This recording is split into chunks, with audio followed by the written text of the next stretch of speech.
Enzo Cardoso, y también queremos aprovechar para preguntarte ya al comenzar, pusiste esta mañana en la audiencia pública.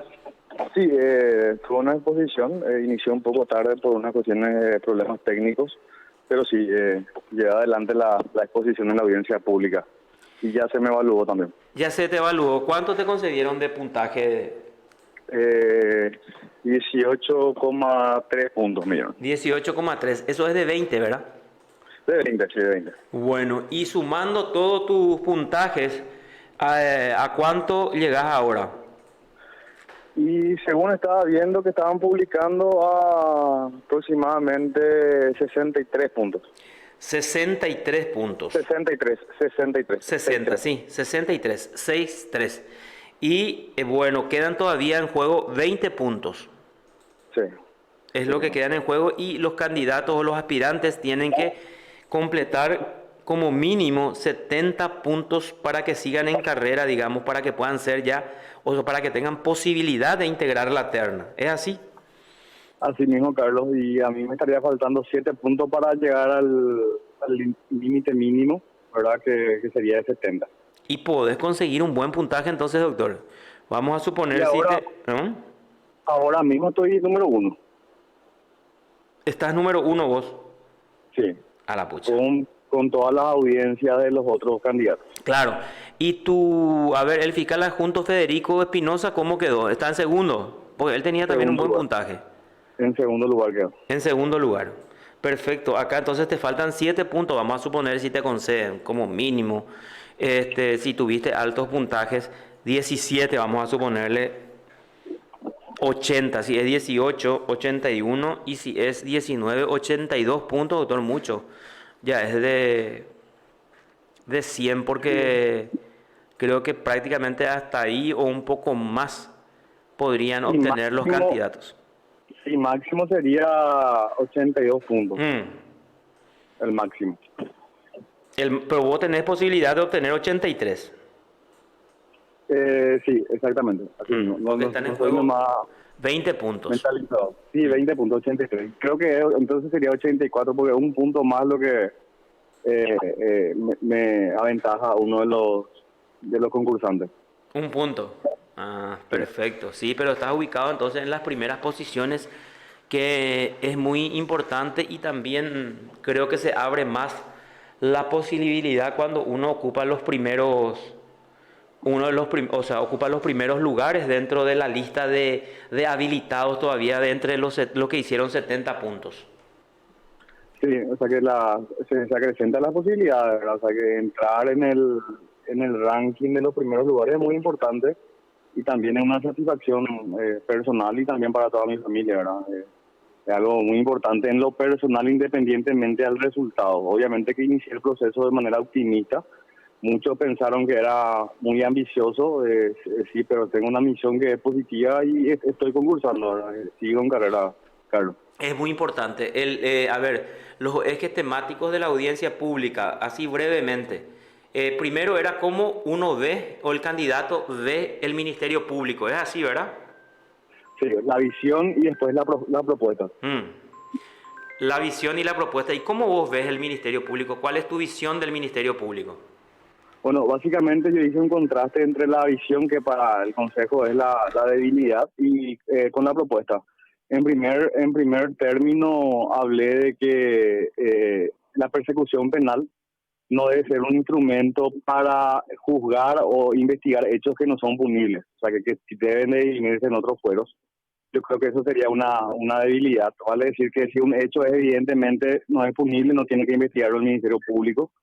Y también la desconfianza de la ciudadanía hacia el Ministerio Público. Considero como una debilidad. Bueno, y a ver, esta es, digamos, una parte de lo que es tu visión. Sí, Hola.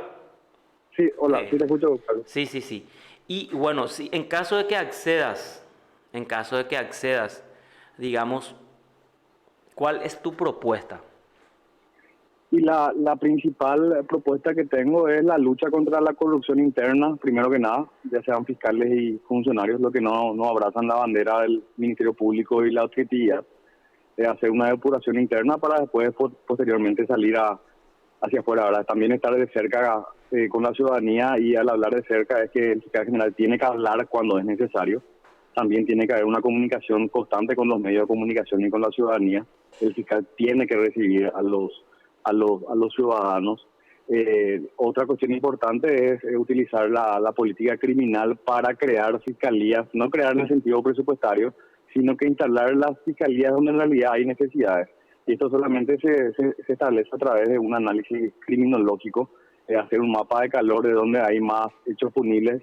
En la audiencia yo hablé de los hechos punibles, los delitos predatorios, que son contra los bienes de las personas, y están involucradas la gente que está en la pobreza y también los excluidos socialmente, ¿verdad?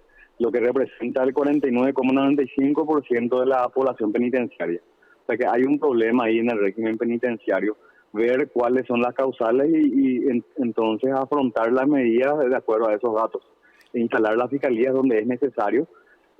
Por darte un ejemplo, si hay hechos de robo agravado, 1.000, ver cuántos en realidad son identificados. Si de 1.000 son 100, quiere decir que la problemática no es represiva, sino que es una cuestión preventiva que ya se tiene que coordinar con otros órganos del Estado.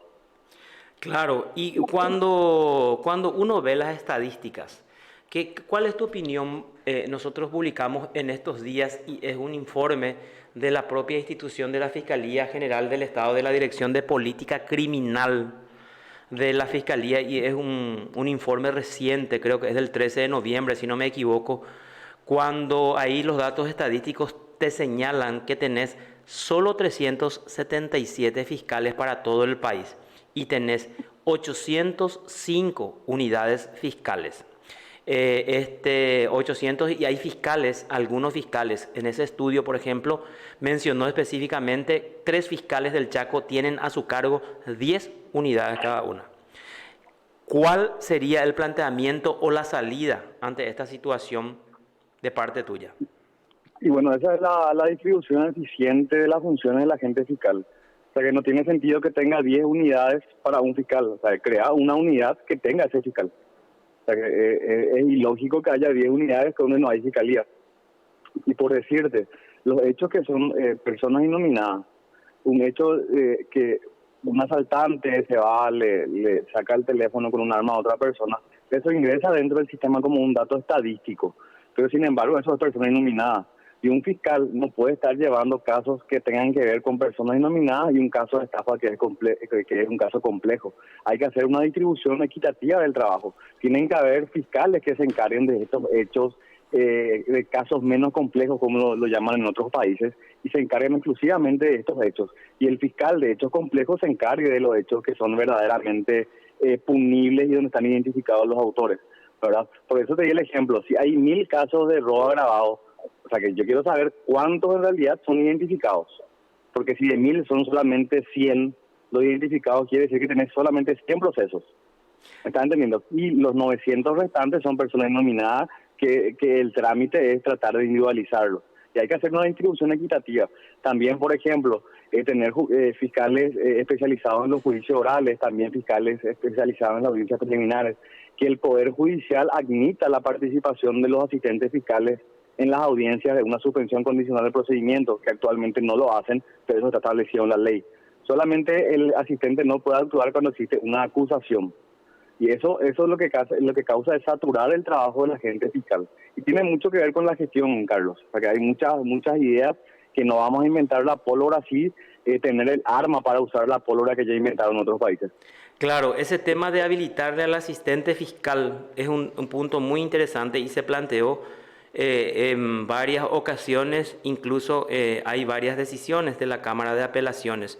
¿Qué pasa cuando vos le envías a tu asistente fiscal y dentro de la audiencia se presenta un hecho, digamos, nuevo, relevante, un acuerdo entre víctima y victimario, por ejemplo, y en donde se tiene que escuchar enseguida tu posición como fiscal, porque la audiencia es oral?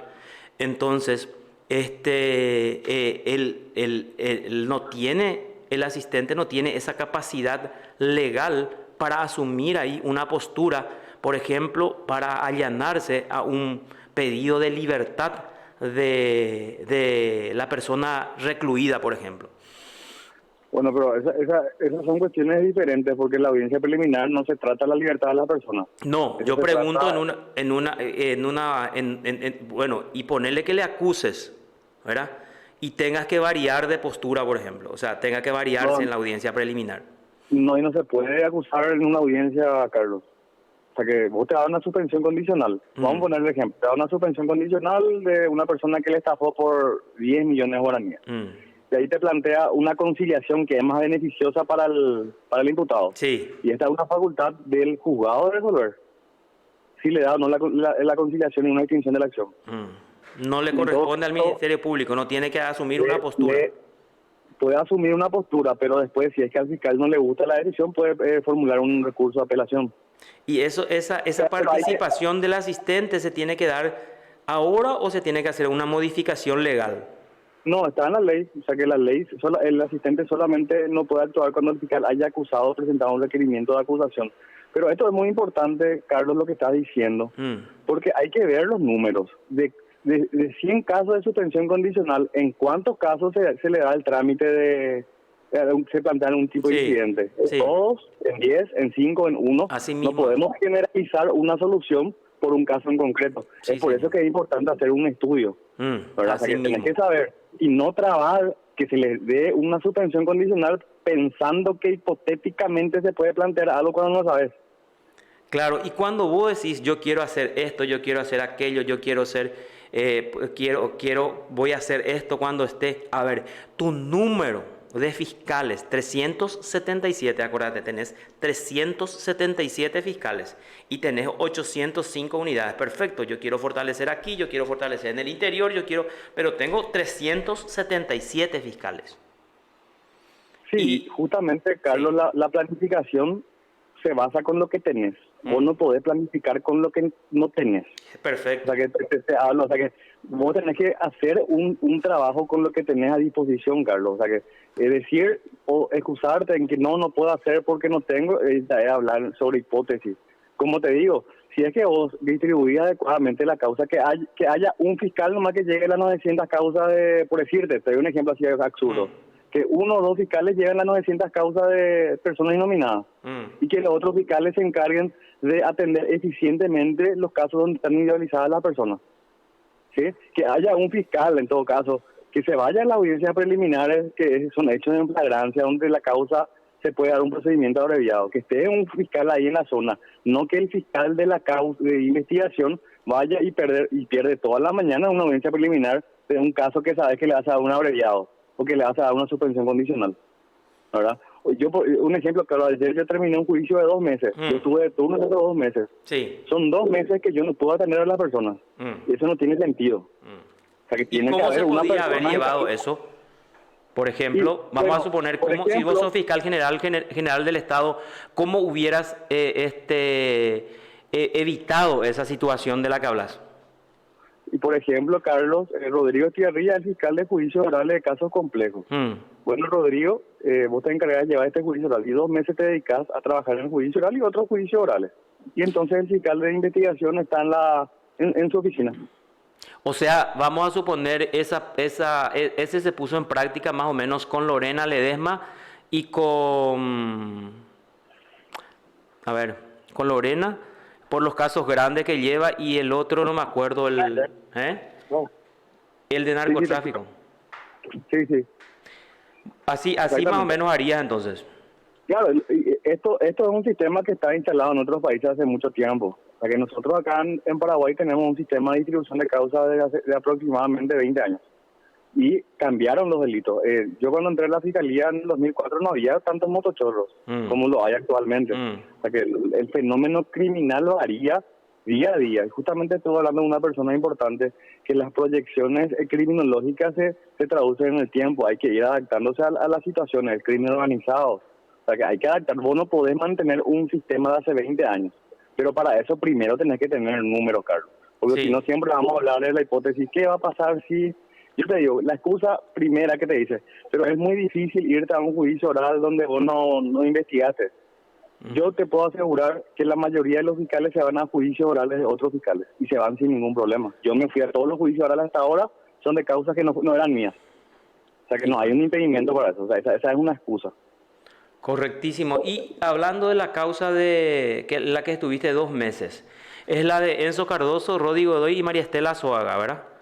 Sí, Ayer fueron condenados Enzo a 10 años, Rodi creo que 7 y Maristela Azuaga 10 años de cárcel. Este, lógicamente vos como Ministerio Público vas a ver, vas a aplaudir esa situación?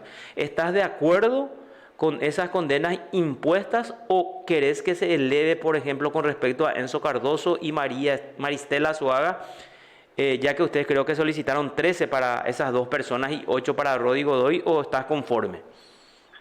solicitamos 12 años, en realidad 12 y 13 y 8, y esto hay que analizarlo una vez que tengamos la sentencia, pero el actuar del Ministerio Público también tiene que ser estratégico, Mm. o sea que uno mismo no puede dilatar una decisión judicial cuando que en realidad la finalidad es que esta persona privada de su libertad eventualmente se readapte, ¿verdad? Y se proteja a la sociedad. Esa es la finalidad de la pena. Dilatar por dilatar una situación, solamente hay que sentarse, hablar, consultar con otros colegas. Obviamente tiene que haber mesa de trabajo en ese sentido. Yo trabajo mucho con otros colegas, hacemos consultas, ¿verdad? Y pensar estratégicamente al tomar una decisión si recurrir o no. Claro, es poca ya la diferencia entre lo que ustedes solicitaron y la pena impuesta por el tribunal. A ver, yo no vi ayer y creo que mucha gente no vio ni habrá escuchado el argumento del tribunal. Si yo le pregunto al fiscal que sostuvo la acusación cuáles fueron los elementos probatorios o en síntesis qué es lo que encontró probado el tribunal, ¿qué nos podés decir, doctor? Te puedo decir que los ministros desembolsaron 68.000 millones, en resumen, pero cada uno tiene un monto en particular, sin tener proyectos previos que autoricen esta actividad. Vale decir, no habían proyectos que justifiquen la razonabilidad del desarrollo de la agricultura en este caso concreto.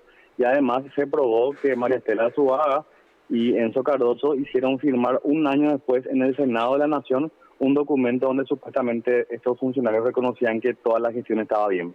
Y vinieron a juicio y hablaron de que ellos firmaron por presión, ¿verdad? Otros inclusive no firmaron, y todo esto desencadenó finalmente en el perjuicio patrimonial del Estado porque se le asignó recursos a personas que no presentaron proyectos, que presentaron posteriormente a los efectos solamente justificar con facturas adulteradas. Es muy fuerte eso, esa parte de que le llevaron al Senado, ya cuando Enzo era senador, ya entonces para hacerle firmar a estos funcionarios. Y bueno, También fueron a su casa, a su casa. sí, también. Quedó probado en el juicio. 7 sería interesante. Seguramente eso se va a transcribir todo en el fallo, ¿verdad? Toda esa. En eh, realidad está en YouTube eso, Carlos. Se puede mirar Tenemos entonces el otra- juicio en esa Se parte. puede, se puede mirar, escuchar y percibir lo que dijeron los testigos.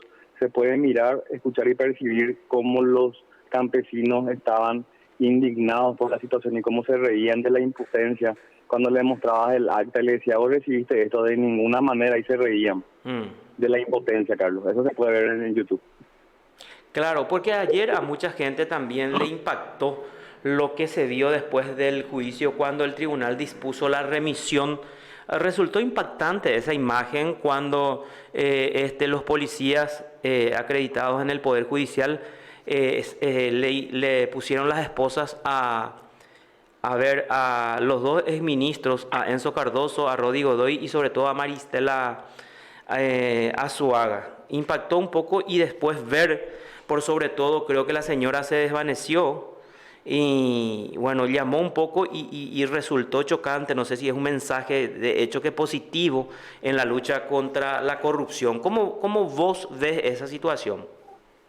Bueno, yo te voy a ser sincero, Carlos. Yo por ningún motivo me voy a poner contento cuando a una persona se le priva de un derecho fundamental que es la libertad. Mm, Pero sí valoro que se aplique la justicia, o sea, que se haga justicia. Eso es lo relevante. O sea, que fue impactante para todos, pero es una realidad. Una persona al cometer un hecho tiene que saber cuáles tendrían que ser las consecuencias de ese hecho. Y esto es lo que quedó reflejado en el juicio de ayer, ¿verdad? Obviamente están abiertas las posibilidades de los recursos, esto no es cosa juzgada, pero el tribunal estimó que se dan todos los requisitos del 242 y que se cumple con la ley. Es impactante, pero en realidad esto tendría que ser algo normal cuando personas meten la mano en el bolsillo de todos nosotros que pagamos los impuestos. Correcto. Doctor, otro punto, hablando, siguiendo el mismo tema de corrupción, te robamos un poquito más de tiempo para concluir. Mañana es la audiencia preliminar para Hugo Javier, o no es mañana. Justamente estaba salí de mi audiencia y vine a ver esto ahora, visto que creo que la jueza se inhibió de la causa y envió a otro juzgado. Ahora estoy rastreando dónde estaba el expediente. También se dio un trámite de oposición y una de las defensas también planteó un recurso de reposición contra la audiencia. Tengo que hacer el seguimiento al cortar la llamada, voy a ver, hacer el seguimiento de eso para ver dónde está el expediente. Bueno, y se complica. A ver, ¿por qué se aparta la jueza? Por esa imputación que le hiciste a Miguel. Ahí intervinieron nuevos abogados. Sí, se presentó una abogada, creo que tiene que usar la inhibición con la jueza en su primera intervención. En su primera intervención por esa imputación que presentaste.